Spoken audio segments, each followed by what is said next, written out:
Bueno, esta vez nos encontramos con el profesor de la Universidad Externado de Colombia, César Amaya, que hace el programa de estudios culturales y de sociología.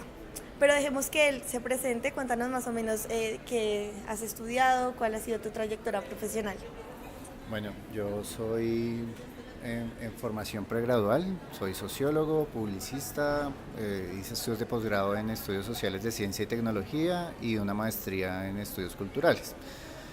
He hecho investigación en el campo de la comunicación, del consumo y de las democracias. Bueno, entonces, referente a esto, pues queremos preguntarte, para ti, ¿qué es descolonización del pensamiento, hablándonos en términos de la actualidad? En Latinoamérica surge un movimiento de intelectuales, pues obviamente suramericanos, muchos de ellos estaban radicados en Estados Unidos y se hacen una pregunta por cómo la modernidad, qué lazo tiene la modernidad y la colonialidad. Y de ahí surge un proyecto que se llama Modernidad Colonialidad, digamos ahí hay representantes como Quijano, eh, está el profesor Gómez, Castro Gómez y Walter Miñolo, y dentro de estas figuras pues se hacen la pregunta de cuál es ese lazo. Ese lazo pues tiene como surgimiento, de ahí surge más bien lo que se va a conocer como el proyecto decolonial.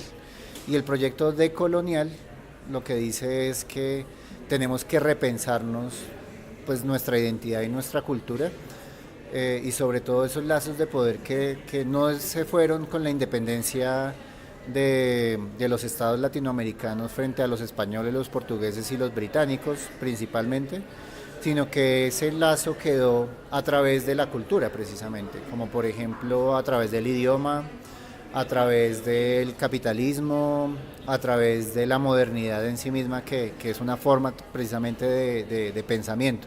Y ahí obviamente la filosofía y la ciencia como unas herramientas también de esa modernidad que nos llevan a hacernos ciertas preguntas y a buscar ciertas respuestas. Entonces, el pensamiento decolonial lo que hace es pensar de otra forma, ¿sí? Desde una perspectiva crítica, muy seguramente, sin desconocer o cortar tampoco la modernidad, porque pues somos hijos de ella. Eh, y yo creo que hoy día ese pensamiento decolonial se da precisamente a través de las artes, a través de las redes sociales y el pensamiento múltiple, eh, o de las diferentes opiniones públicas que se generan en los blogs, en los podcasts, en medios alternativos. Y eso yo creo que responde más o menos la pregunta. Ok, y en la cotidianidad, ¿cómo podríamos ejercer esas maneras de actuar para emanciparnos? Yo creo que hay muchas formas. Lo primero es ubicar qué es lo hegemónico, ¿sí?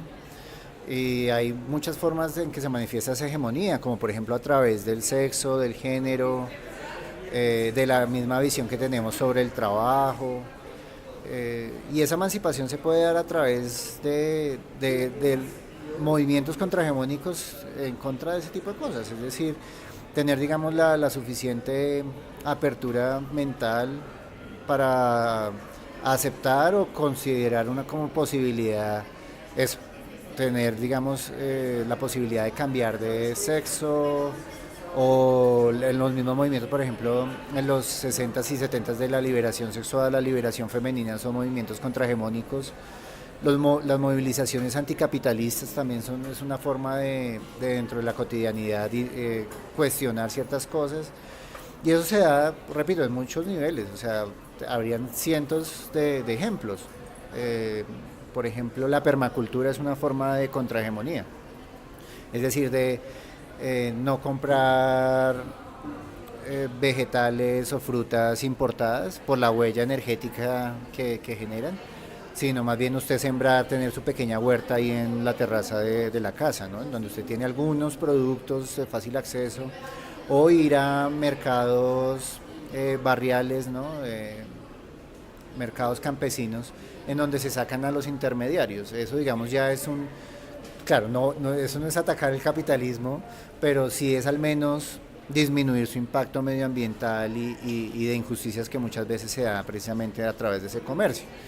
Y así habrían muchos otros ejemplos. Bueno, muchísimas gracias.